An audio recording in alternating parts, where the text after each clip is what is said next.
Welcome back to Seriously Funny. I'm your host, Mashnor Kabir, and I like salt and vinegar chips. This week we are finally talking about the long-awaited dopamine detox. As I record this, I'm not actually technically done with my detox, so it's still going, and I'll give a quick update on the aftermath in the intro of the next episode. For this episode, we're going to talk about this whole thing about dopamine detox as my experience until now, and if you should go on one of these dopamine detoxes. All right, so we're going to start off by finally explaining what is this sacred thing that I've been talking about, this dopamine detox. A dopamine detox is an apparent, quote, resetting, end quote, of the dopamine receptors in the brain. What this does in theory is that it makes your ability to focus better, helps you stay more present, and makes things in life feel better in general. So if you just look outside at a sunset, people think, when you're bogged down by social media, phones, and screens, that the sunset just isn't as satisfying as it could be. Or if just going for a run, it's not as satisfying as it could be. And so that's what it means to make things feel better in general. The way that this is done is usually by abstinence on a level that's on a person-to-person basis, meaning like you abstain from what you personally need to abstain from, but usually involves not using social media, abstaining from screen time, no five-knuckle shuffle or busting any nuts, and usually accompanied by some sort of water fast or avoidance of treats like candy, ice cream, etc. Reading is usually allowed, meditation is encouraged, and that's a general dopamine detox. As for me, what I did for the first day on November 21st, which was a Saturday, 2 weeks ago when this comes out, I sat on the floor for 12 hours straight. No phone, no technology, nothing. I sat on the floor and stared. Well, my eyes were closed for a fair amount of it because of meditation, but yeah, that's all I did. I was silent for over 36 hours, didn't speak, I slept on the floor, I just existed. It was quite the time. It was an amalgamation of all the things I'd done before. I've taken only cold showers, I've been silent, I've done nothing, I've turned the electronics off, I've slept on the floor, rarely everything together like this in one day though. As for Sunday, the day after that, I also kept all of my technology off, but this time allowed myself to read books. I read The Soulful Art of Persuasion by Jason Harris mostly. Got about halfway through the book. It's a pretty solid book. I'd recommend it. Halfway through, not finished yet, but it's doing pretty well. And then there was Monday to now of me recording this, which is currently Sunday last week when you're listening to this or when this comes out. I did turn technology on because I had schoolwork I had to get done. I had 2 projects, a computer science project, which definitely requires a computer, and then engineering project that I had to do.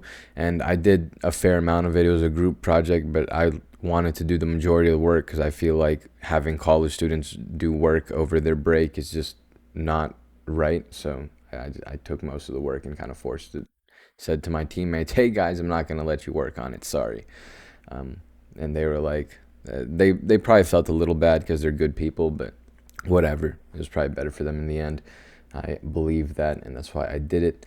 But yeah, I limited myself to like 6 hours of technology about, and if anyone wanted to message me, call me, I did pick up and I did respond to messages, texts, and calls. And I started reading things on my iPad, which is mostly the Classroom of the Elite light novels. So I used my iPad to read, not really anything else. No, not much Instagram or not Instagram at all. No Reddit at all. None of that. Anyways, those Classroom of the Elite light novels, oh my God, they're amazing. I also took fully cold showers from like start to finish, got in the shower cold, ended the shower cold. And I don't think hot water touched my body for the last 9 days. As for eating, I've only eaten vegetables and eggs in the morning and then vegetables at night. And I made sure to ask that they don't taste good. So they didn't taste that great, most of it. For vegetarians, that's Wednesday. For me, a carnivore, that's not fun. Eating only plants or vegetables, some people enjoy it and it opens doors for them. You can watch the documentary, what is it called? Game Changers, I think. And, for that guy, opened all the doors. But for me, it makes me miss meat. I didn't lose any considerable amount of weight. I didn't feel any more energetic. So it's not like eating plants only changed my life or it's something that I'm going to continue doing. It wasn't something that was enjoyable and it didn't offer any value to me. And people's body types are different, so what you eat should depend on, who you are. Talk to your doctor. I also went on like semi-water fast, so I did eat breakfast, which pretty early, and then only ate like dinner. Other than that, like I didn't really eat anything between that. No snacks, nothing. I drank water. That's about it. Other food, I did completely abstain from like everything sweet. So no candy, no ice cream, none of that. Which was really hard because on the first day, my parents bought me gummy bears, and I love me some gummy bears, bro. Let me tell you, gummy bears, they go hard. I almost got TMJ, I almost effed my jaw up because I was eating too much gummy bears at some point in my life. Gummy bears are fire. And so I had to stick the gummy bears and just put them in my closet and just wait until, well, the day of this recording tomorrow when I get to indulge in those gummy bears. I also abstained from music, podcasts, and YouTube, aside from like the one workout video I watched in the morning for exercise, but I think that's okay. No five knuckle shuffle. It was the whole week. I mean, quite a lot of pain. It was a time. Honestly, abstaining from the five knuckle shuffle wasn't that bad. When you're starving and you haven't ate anything, it's it's quite the time. You think of other things. But I did play a game that had a limited time event, like I said I would on Monday. I had something I had to get on there, and so I did play that for like an hour or two. That was about the only thing. I wouldn't say that was enjoyable because I was really just trying to rush through it, get my thing in exito, so that I could, not find pleasure, and it wasn't much pleasure. It was okay. It was fun. I mean, it's a good game. I like the game. As for its opinion, like the opinion on this whole dopamine detox in general from people that aren't me, it's it was quite a while. It was quite popular a while back. And if you watch videos like Nathaniel Drew's video about a dopamine detox, he says that it really did help him enjoy the small things in life more. Like I said earlier, it made him like enjoy life in general more. And a lot of people have a similar sentiment that it helps. And there's a video I'm gonna link down below by a channel called Better Ideas that he also talked about it. I watched these videos before the dopamine detox, and yeah, he says it makes your brain like doing the normal things more, and we'll get into that. We're going to talk about the science, but yeah, a lot of people say that it helps for them with their in general, whether it be motivation, whether it be just feeling better about life or just being calmer. And it's a general sentiment. And me being a nerd, I wanted to look into the science of this entire thing and see how it works. So that's what we'll be doing now, and then going on to recommend it or not recommend it. That sounded really weird. Why did I pause? Going on to recommend it or not recommend it. There we go. That's better. Anyways, so what it actually is like dopamine? Like, what's dopamine? So dopamine is a neurotransmitter, and a neurotransmitter is a chemical that resides within mostly the brain for the majority of them, but they're also, in other areas throughout the body, the stomach, and other places. And depending on the synapses that they go into and the area of the brain or the area of the body that they enter into, they perform different functions. And dopamine is a pretty intense neurotransmitter that gives a rush, and many people have heard of this one before. Generally, dopamine was known to be a pleasure hormone, meaning it was released when you did something pleasurable. However, recent research has said this is a small misunderstanding. While sure, dopamine does promote positive feelings, it seems to be more of a learning or a motivating force rather than a simple pleasure force, not just like a carnal feel good force. So dopamine is actually released before an action is taken rather than during the action, unless that action is like cocaine, which literally just stuffs your brain with dopamine. But for example, like when your phone dings, like the moment that your phone dings, like your brain gets a rush of dopamine, right? And that promotes you to pick your phone up, like you want to pick your phone up. However, the thing on your phone, like it may not actually be good. It could be like really bad news. So it's not promoting a good action, rather it's merely moving you and priming you to pick your phone up. Like that's what it does. And there are a lot of different neurotransmitters involved in the feeling of pleasure. It seems to depend on what you're doing, really. Like it could be oxytocin if you're hugging someone. It could be serotonin if you're doing something else. I don't know. But, remember these chemicals do different things depending on what part of the brain they're taken in by. So they have multiple functions. Many relate to multiple functions, to repeat myself. And yeah, those multiple functions are likely interrelated. Just messing up on a lot of words here today. The multiple functions are usually going to be related, right? So dopamine, learning, motivation, and then learning and motivation are pretty, like, they go hand in hand, right? And like you learn it gets complicated. Should we could. What's the commonalities between learning and motivation? Learning is a process by which one understands something or comes to know something, and motivation is a force that compels you to, or aids in compelling you to do something. Yeah, I think you can find the similarities there. But yeah, I mean, it depends on what part of the brain it is. I know some of the studies I have linked a lot. I have some sources down below, like three sources that I looked into for this. They're fairly reliable, I'd say. So if you're interested, go look into those, and they talk more about like dopamine and what it does in different parts of the brain. And it's really interesting. I might get into it myself a little more later. But yeah, now, does this dopamine detox actually work? That's what dopamine is. Now, does it work, like scientifically speaking? So, what does the research say about the dopamine detox? It actually doesn't say much. Like, I couldn't find any actual study on dopamine detoxes. Like, there was no controlled study with, someone doing a dopamine detox, someone not, and like measuring levels or anything. So most of the things I read are really just like understanding and like conjecture by psychologists and PhDs. So I mean, they're reliable, and hopefully, I mean, I think one day this is something that should be tested. Like, why not? Yeah, I don't know. Someone should do that. If someone's listening right now and they're interested in psychology, get on that. I believe in you. That'd be a really interesting study. Anyways, many psychologists say this, and I'm sure there is research on this, but you can't actually quote drop end quote dopamine in the body. Like, you can't just like make your receptors reset. Like, you can't just make the dopamine go down. Dopamine, like other neurotransmitters, unless you're on a drug or an antidepressant, it goes into a synapse for a bit and then it goes out. Like, that's just how it works. It doesn't stick around for that long, so your dopamine levels aren't going to be consistent for a prolonged amount of time. It's fairly volatile. Like, it hits when that phone dings and then it goes away like pretty soon after. And with that, you can't exactly force your dopamine levels to go down. If you abstain from doing things or allowing your phone to do things that would raise these levels in your brain, sure, they won't go up, but it's not like dopamine just doesn't exist in the body. It's not like it's just going to break down. You can't take a break from dopamine like it's heroin or meth, and then when you come back, it's stronger. That's not how your brain works. That's not how your body works. This is a natural occurring chemical within the body and within the brain. Like, it doesn't like, research doesn't say that it resets. It just can't do that. That's not a thing. But in summary, yes, scientifically, dopamine detoxes aren't exactly quote rewiring end quote your brain to feel more pleasure, because to our understanding currently, that's just not how things work. And so I want to give an explanation on others' experiences, like why do they say like it does make them feel more connected in life and make things more pleasurable in life. And then a description of my experience for the past 9 days and, the recommendation.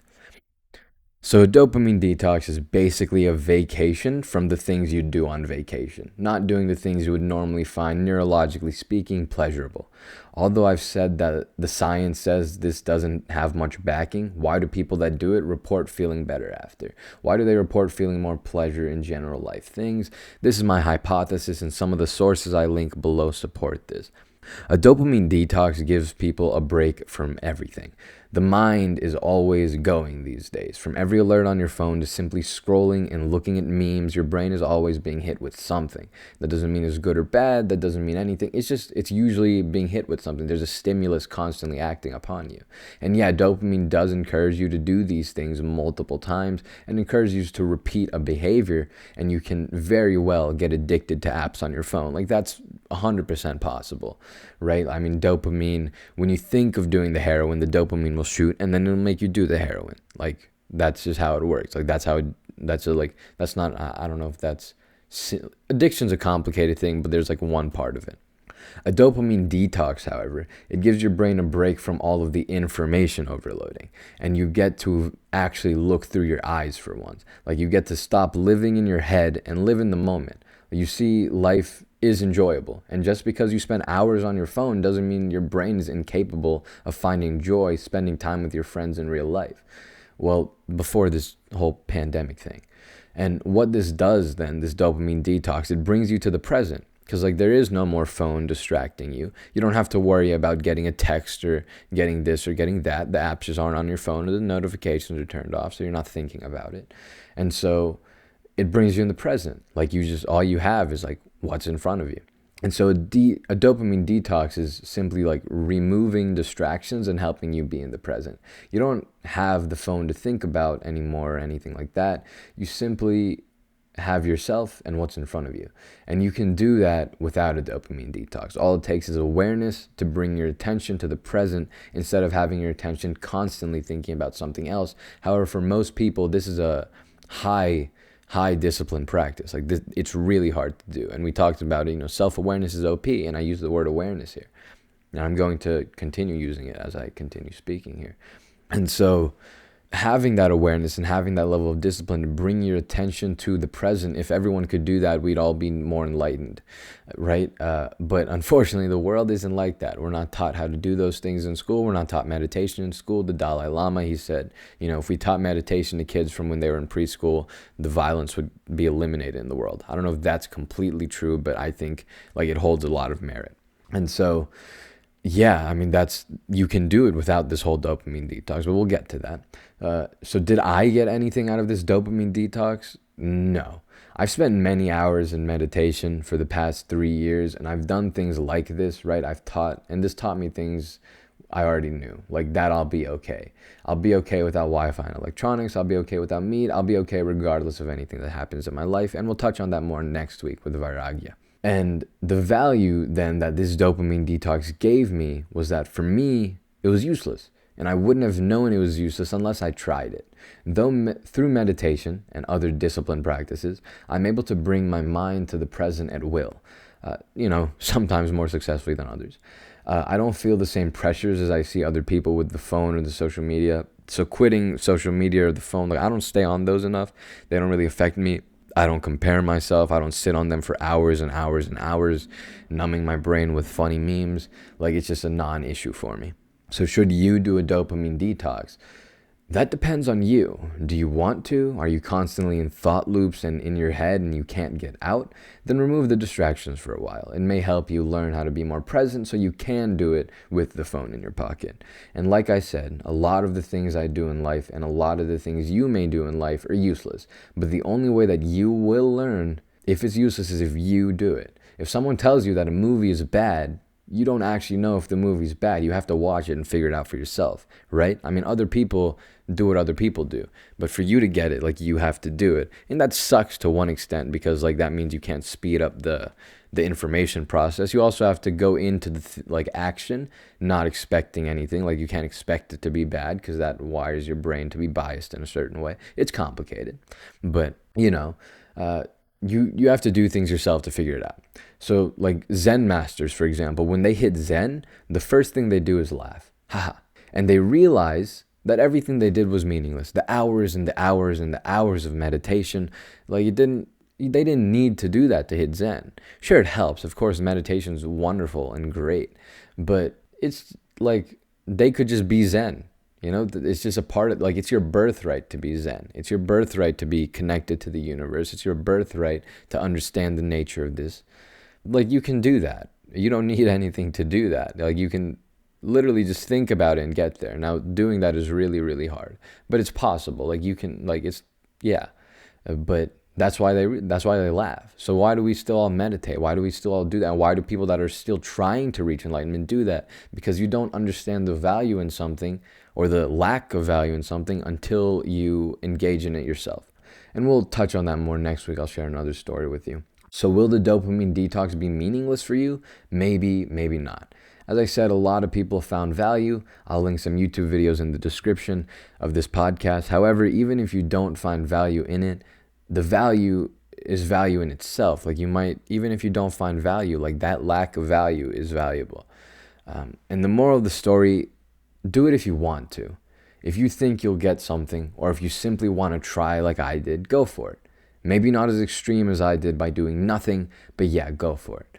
I'll expand on a lot of things and bring a lesson from all of this next week when we talk about Vairagya and discipline. And I think I pronounced it wrong a few podcasts ago when I mentioned it. I said it really weird. It's Vairagya. And again, not Viagra, Vairagya, roughly translating to detachment, a Sanskrit word. But yeah, that's what we're going to do next week, which is going to be really exciting because that's what I've been thinking about mostly over the past week, over my dopamine detox here.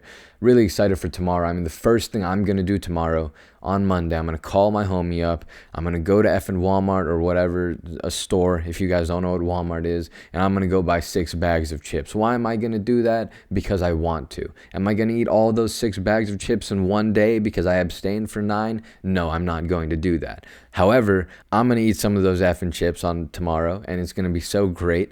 I'm going to have a great time. I'm going to buy those 6 bags of chips without any remorse. I'm going to buy him 1 bag of chips if he wants it. It's going to be absolutely incredible, and I'll get back to you on that next week as well.